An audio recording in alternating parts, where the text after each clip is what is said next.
What's up, it's your boy, a guy named Ty, and welcome back to another episode of the MITM podcast, where we dive into the matters that shape our lives. Now, I'm your host, Ty Aarons, and today we're embarking on a journey of fitness and wellness by exploring different types of exercises. So, with that being said, run my intro. Caught up in them bright lights, lost in shiny things that's golden. Everything ain't always what it seems, that it's soaking. Chasing my dreams, coming apart at my seams. Best believe that the money is the motive. All right. Welcome back to the podcast. Now, today we're talking about incorporating various types of exercises into our fitness routines to help us achieve a well-rounded and balanced approach to our physical well-being. Okay, by exploring cardio, strength training, yoga, and other forms of exercise, we can discover the activities that best suit our needs and preferences. Sorry about that, tongue twister. So let's dive into some tangible tips to help you explore different types of exercise. Tip number 1, cardiovascular exercise for heart health. Start by exploring cardiovascular exercises that elevate your heart rate and improve cardiovascular health. These activities can be running, swimming, cycling, aerobic workouts. They're all great choices. Now, these exercises increase your endurance, boost your metabolism, and promote a healthy heart. Now, like I mentioned in yesterday's podcast, this could be something as simple as putting on a podcast and going for a long walk, okay? Hiking is also great. Changing elevation is great. But something that, let's say you don't have a lot of time for a long walk, then why don't you do a short walk, all right? And in fact, don't do a short walk. Do a short sprint, okay? Run like hell, like an animal is going to kill you for all of 10 to 30 seconds and then rest for 1 to 2 minutes is a great way to get some good cardio in. And if you do that, for about 8 minutes, I think it's 8 to 10 minutes of doing that will be the equivalent of an hour-long workout doing something else, okay? This is how we get the most out of the training with limited time that we may or may not have. All right. Tip number 2, strength training. It's for muscle building or building muscles. Okay. You want to engage in strength training exercises to build muscle strength and improve body composition. Weightlifting, bodyweight exercises, or resistance bands are effective ways to strengthen your muscles. Okay. Strength training enhances your bone density. All right. This is so that when you're old and rickety, you're not rickety, you're just old, okay? You're not going to break and shatter a hip or some foolishness like that, okay? This is why strength training is important, even though so many people opt out of it for some reason. I don't know why. I don't know why they choose not to do it. But it supports joint strength, okay? It helps overall functional strength, right? I know personally, I love weightlifting. And I love calisthenics, okay? I love being able to move my body and throw it around in whatever way that I want and choose to, right? But there's other ways that you can go and find that. Maybe there's some sort of sport with something that causes you to lift heavy stuff. I know that rowing with that type of resistance can be similar to lifting weights, you know? There's certain things, like maybe you enjoy kettlebells, which is like blending cardio and strength training at the same time, you know? If you can master the Turkish getup, you can do so much more. It says your core is on the next level, all right? But I'm rambling. So let's go to tip number 3, flexibility and balance with yoga.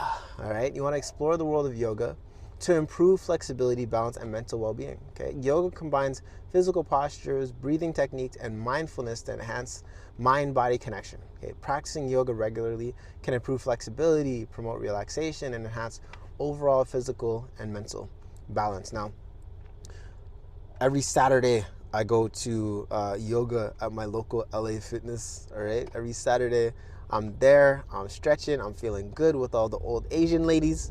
I remember doing hot yoga with my grandma. There's another thing called acro yoga, which is more acrobatic. There's so many different types of yoga that you can explore.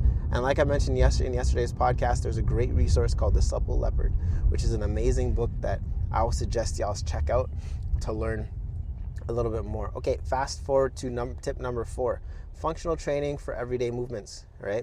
You want to incorporate functional training exercises into your routine to improve your ability to perform everyday movements, all right? Now, functional exercise, it's something that my college professors used to make fun of, okay? Because I told them I want to be a functional movement specialist. And my professor's like, what does that mean? And I'm like, oh, well, look at this. And there's a guy named Ido Portal that I'm moving around the floor like the guy that ended up training Conor McGregor. I was doing his training way before he got to the point of training Conor McGregor, but I was interested in that. I thought this shit's cool. It aligns with parkour. It aligns with the movement that I want. It makes you feel like Tarzan, and that was like my favorite movie as a kid because I'm a wild animal. But we were able to, when he said, what is functional movement? I'm like, oh, it's all this stuff. And he sat down in a chair and stood up. And he's like, no, this is functional movement. This is function. So you want to teach people how to sit down and stand up in chairs, then by all means, go and do functional movement. But I'm saying all that to say that functional exercise mimic real life activities, okay? You will end up engaging multiple muscle groups and enhancing overall coordination and strength. Like, this could be squats, like getting in a chair and standing up. Lunges, kettlebell swings, medicine ball exercises, these explosive movements. When I think of functional movement, I think of ability to do more. So maybe that's how we'll explore it this time, instead of saying we're just going to train and sitting in chairs and standing back up. That's kind of silly if you ask me. Tip number 5, high intensity interval training, or HIIT for efficiency. Now, I mentioned this earlier with the sprinting.